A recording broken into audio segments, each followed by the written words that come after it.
Beginning of the year, you weren't yourself.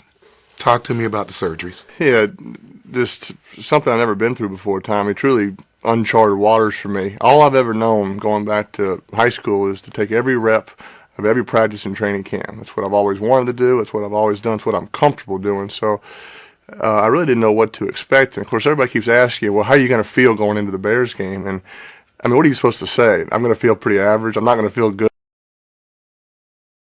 My balance doesn't feel good. I don't feel strong in my legs. I really couldn't get away like I used to. Not that I've ever been mistaken for my dad or Donovan McNabb or anybody, but I can get away when I want to get away. I just didn't feel comfortable in my legs and my lower body. My balance was off, and so just not a comfortable way to start the season. And it was kind of that way from the beginning, up till almost 6 or 7 games in, where you just didn't feel like myself. And so I wouldn't, obviously, I didn't have a choice but to have the surgeries and the second one. But I had the first surgery of my life July 14th and the second one 2 weeks later. And so I was, I don't know if scared was the word, but just a little unsure because, I mean, like I said, I've always felt like sort of my thing was nobody's worked harder than us in training camp. Nobody's worked on the passing game and has their timing down like us because we put so much time into it. Here,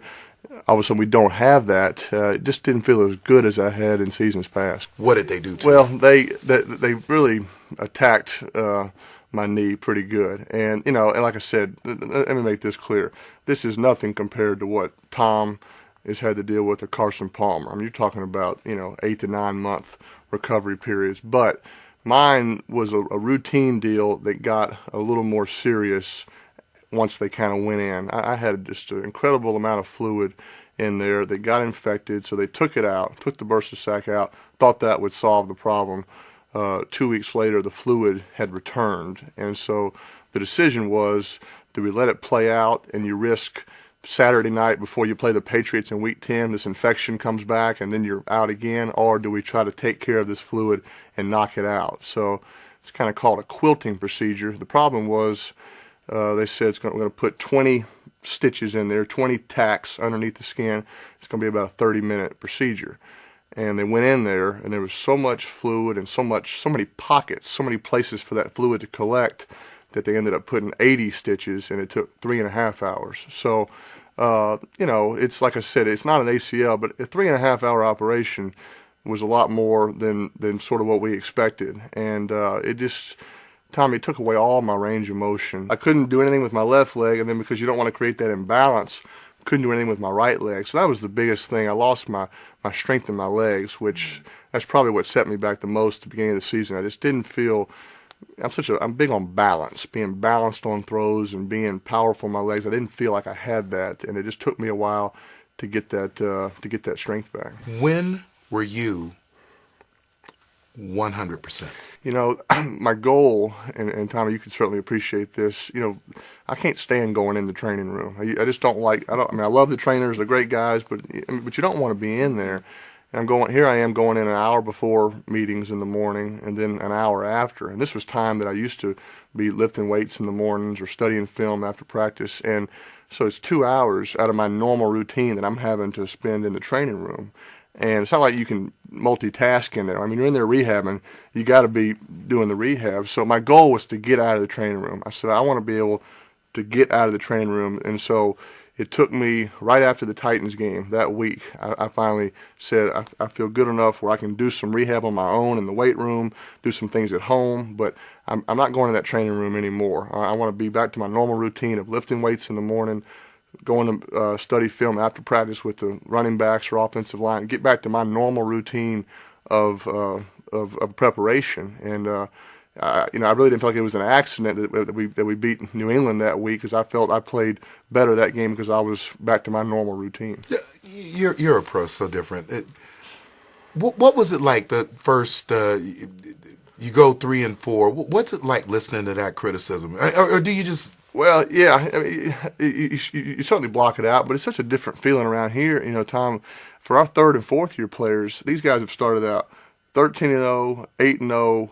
9-0, I think, and so all of a sudden we're, 0-1, 1-2, 3-4. These guys are walking around going, what in the world's going on? And I'm going, hey guys, this is the NFL. This is what it's really supposed to be like. If you don't play well, if you don't protect the ball, you don't score touchdowns, if you make penalties, you're going to lose the game. And so we were losing games coming down to the fourth quarter. They were making the plays, we weren't. So, yeah, 3-4 in the AFC. I mean, we truly had, it was gut check time because, thank goodness we've won 8 in a row. We had no choice but to win 8 in a row. Otherwise, we're going to miss the playoffs. So there was no players only meeting. There was no pep talk. It was just a bunch of guys that decided, hey, let's get back to doing what Coach Dungy's been telling us all along. Let's cut down the penalties. Let's create turnovers on defense, offense. Let's capitalize on those turnovers. The same things we've been winning with since Tony's been here. We finally got back to that. But anybody that says they knew it was going to happen, Tom, is lying, because it wasn't 3-4 that was the problem. It was 3-4. You got New England, and then you got to go to Pittsburgh and to San Diego, and we're sitting there going, this does not look good. So it's been a good run. What does it feel like now to be in the playoffs? This is probably as rewarding a regular season as I've ever had. I mean, I guess my second year we won the division. We went from 3-13, 13-3. That was just sort of an entire season of kind of shock and surprise, and nobody ever really took us seriously, and so that was fun. But for the past few years, it's been expected, from game one, and so for this year to start out a little bit bumpy and to be 3-4 and have everybody kind of write you off and say it's not the Colts' year, it's somebody else's turn. You had Buffalo, I think, was 5-0, and all these other teams, and they're saying these are, and so it really felt good to sort of come through with a little gut check and test ourselves. And I'm just proud to be part of this team that's sort of been very resilient. And the thing about us this year is I felt like we've been playing playoff games since we were 3-4. I mean, we truly could not afford to lose a game. Guys, we lose. I mean, because the division's over with. We pretty much said Tennessee's rolling. Nobody's going to slow them down. They're not going to lose 5 games or 4 games. So we're playing for that wild card. So who are you playing against? You're playing against New England. You're playing against Baltimore. Those teams are going to win down the stretch. And so we had to. It was really lose one and probably be eliminated. And so I think from that standpoint, hopefully that'll help us going into the postseason. You beat San Diego this year. Does that help? I don't. I mean, obviously it's helped us to get to this point, but I think that game, you sort of throw it out of the way too. We're very familiar with each other.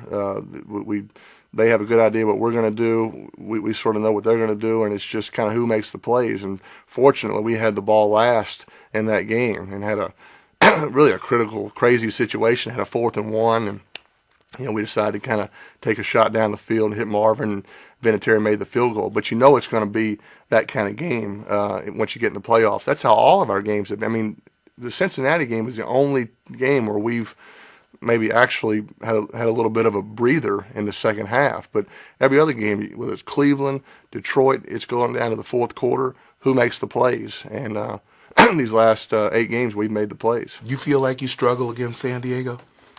I feel like it's. I mean, the 6 interceptions. But that was a game. That was one game. Yeah. But do you feel like you struggle against them? I feel like it's always a grind to play against San Diego. I feel like it is because they're tough, they're physical, they got great players. Let's just start there. I mean, you start with Jammer and Cromartie. I mean, they got 2 cover shutdown corners. They can do whatever they want with them. I mean, they could just line up and be vanilla and be fine, but instead they move all around all over the place, and so they're just very sound in what they do. So I've always felt like in San Diego, anytime you get a first down, you feel like I've done a heck of a job. Now let's go get another one, and we just made some key plays at critical times in that game, which in the playoffs ultimately that's what it's all about. You ever let your mind wander and think about Tampa? Yes. Yeah. Well, sure. I mean, right now, I mean, believe me, every player on the Colts wants to be in Tampa. First off, Super Bowl. Second off, because it is freezing here in Indianapolis. We'd like to get to some. We got off that plane in Jacksonville on Wednesday and said, "This is the kind of weather we need to be living in and playing in right now." So, hey, that's the sure. That's what you talk about, and now it's. I think before the season you kind of talk about, but you say, hey, it's Chicago, it's week 1. But now once you get in this postseason, I mean, that's the goal, and it's one game at a time, and we're going to have to play, go on the road, all 3 times if we keep advancing. But it's appropriate to talk about it now, and I'm focused on the AFC, but I've certainly my pick in the NFC is the New York Football Giants, as Boomer would say. So I hope we get a chance to play them.